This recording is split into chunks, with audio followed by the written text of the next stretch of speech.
the perception that some people believe that because Kanu has committed some crimes, why should anybody fight for him? I'm going to answer this way. You know Nelson Mandela? Yes, sir. He was regarded as a terrorist because he was fighting for the liberation of blacks in South Africa. In fact, Nelson Mandela's name was not removed as a terrorist until he became president of South Africa. That was when the US lifted the terrorism tag, granted him a visa, and he traveled across the world. And one of the things he said when he was visiting the US, same question was asked of him. Why is it that as a person who is freedom loving, you are supporting Cuba? Which the person said, that's a human rights violating regime, referring to Fidel Castro. He said to them, he said, sometimes the problem with you people is that you want to choose our friends for us and you want to choose your enemies for us. That is basically what is happening in your MBA group. Some people are trying to choose your enemies for you. But the question you should ask yourself is, what is Nnamdi Kanu fighting for? Self-determination. It came out several years ago that the Igbos are tired of being treated like slaves in the country. And he wants the former Biafran region to break away as a nation state. The constitution is very clear. You can agitate for self-determination. But we don't have the position of referendum in our constitution. He started peacefully. He was going from village to village. In fact, he didn't go from village to village. He was on a radio. His only weapon was a microphone. Guess what? When he was arrested the first time, what they found on him was a microphone, not a gun. They found with Mandela a pistol. Well, with Nnamdi Kanu, they found a microphone. In fact, when they were asked to present evidence, even in the ongoing case, the evidence presented is that microphone, his underwear, top and bottom, and some of his writings. No element of terrorism was established in court. Nobody has testified that they saw him buying guns or ordering guns or ordering. They brought to court different kinds of audio messages, which was his response to when police was killing his people. When I was at Sahara Reporters, I had in my possession a video which I published at that time. I don't know if Facebook has taken. As the Nigerian army went to where IPOB people were peacefully gathering and shot them dead live. 2014, I think. They killed them right there. This was captured on tape. It was provided by Amnesty International to me. So who committed the crimes? Is it the person who started peacefully or the government who said so? But like I started this with, this was the goal, you know. But the simplest question a lawyer asks when you go to court is evidence, right? Yes, sir. If somebody is brought before a court on terrorism charges, and we have not been able to prove it in 4 years, there's something wrong with that process. Meanwhile, Simon Ekpa was arrested maybe last year. He has been convicted within 6 months in Finland. He may not have been as guilty as it, but he has the process of appeal. The trial was speedy, open, and in my own view, fair. What happens to Nnamdi Kanu? You just keep defending, detaining him. Even when the Court of Appeal said that he's discharged and acquitted and wrote that he should be released forthwith, you refuse to honor that court order. And you are going into MBA groups to say, why is anybody fighting? You are taking extra legal steps to violate the right of a campaigner for self-determination. We are taking extra legal steps to force your hand to respect his rights. That is the reason for my protest. And who is in a better position to know a sham trial if it's not Sowore? I've been subjected to as many as 10 of those foolish trials. I have about 3 now pending. And they are going to end up in nothing. That's why since 1992, I don't write statement in police station. They sit me down, we are reading your rights to you, because I know we are not going to trial, for which my statement will be needed. And if I'm going to trial, my statement will not count if you have made up your mind that I'm guilty as charged. So tell your NBA friends that first and foremost we are disappointed in them. They are not even represented in court to observe the trial. The same way they did to me in 2019. The NBA cannot, The American Bar Association sends representative to all my court trials. The Nigerian Bar Association is not in court, even as a friend of the court. You should be there standing up and say, my Lord, can we guide you? This is what the law says. The judge can say, shut up. But you are there. You go to your WhatsApp groups, and you know what they do? They then divide it into Yoruba, the people that are most vocal on Nnamdi Kanu, which riles me out, these Yoruba pseudo intellectuals. Sowore, he has committed, will be sending me videos.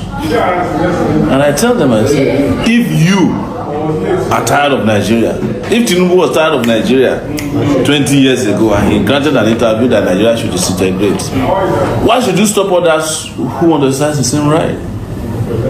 Help me understand this thing now, please.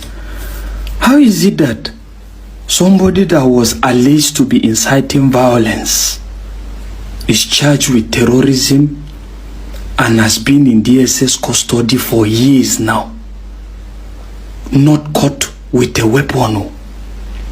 And how is it as well that somebody caught with weapon, with evidence of unaliving people, is now called to a negotiating table, working freely? And some cleric scholars are even advocating for the negotiation. I don't understand though. And let's look at it again now. How is it that the people that ravage a community, impose levy on them, that if they don't pay, they will be unalive or they won't see peace, are now classified as bandits, not terrorists? And at the same time, somebody you've not caught with weapons, somebody that has not imposed levy on people, is now spending years in detention, in DSS detention. I don't just know, seriously.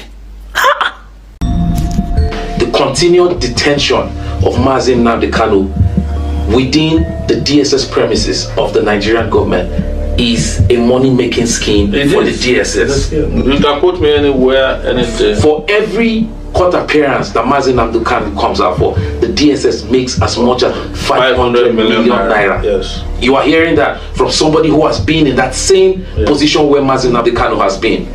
And as such, if an organization like the DSS makes that much money, do you think they would want to release Nnamdi Kanu? Never. So we see where his continuous detention is coming from. Not going anywhere. No judge, just like our guest has said, no judge has found anything incriminating about Nnamdi Kanu. He's been discharged twice.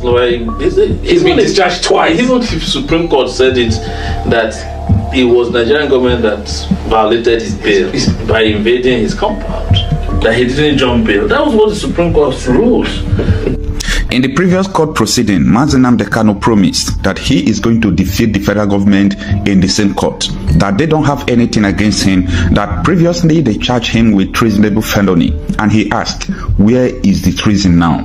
Because the charges have been thrown into the mud. So from all angles, it seems that what Omoyele Sowore is saying, that the DSS, the Department of State Service, are benefiting from the continuous detention of Nnamdi Kanu. Just imagine where you have an office where you can have 500 million naira every 2 or 3 months that they adjourn the case to. Could this be the reason why Nnamdi Kanu have not been released? Let us listen to the end of the interview. You've been in DSS detention.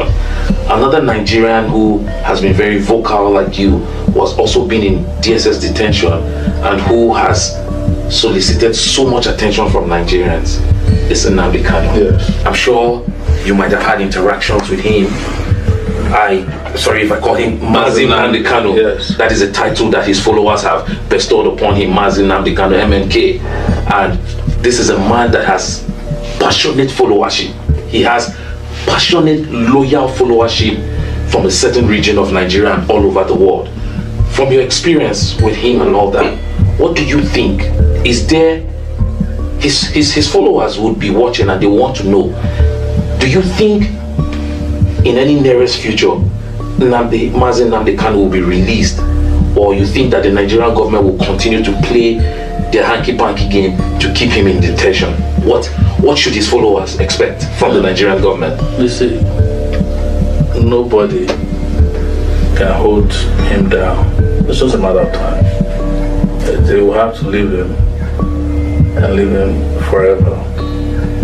This is what happened to leaders of social movements that are unique in their origin, in their makeup, composure, and character.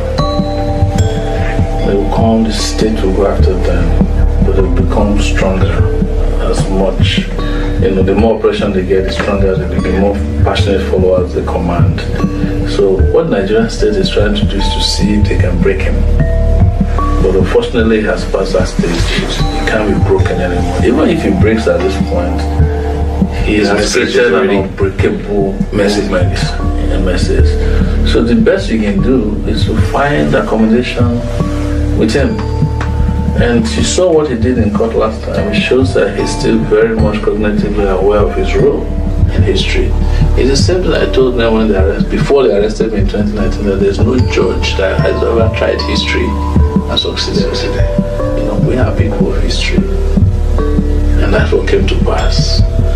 One day, they were the ones who went to court and said, "My lord, we want to withdraw the charges against you."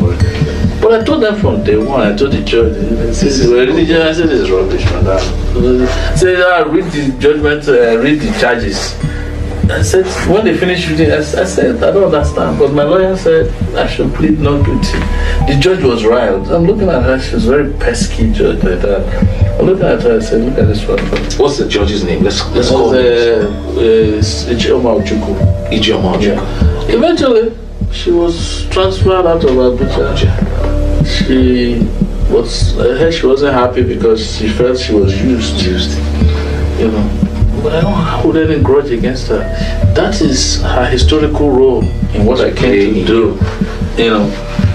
And the moment that part is over, she had to move on. They even asked her to continue to be coming for my case. He says she's not doing it. Because maybe when the case first came to her table, she didn't know the gravity of what was coming. That she was standing in the way of a tsunami.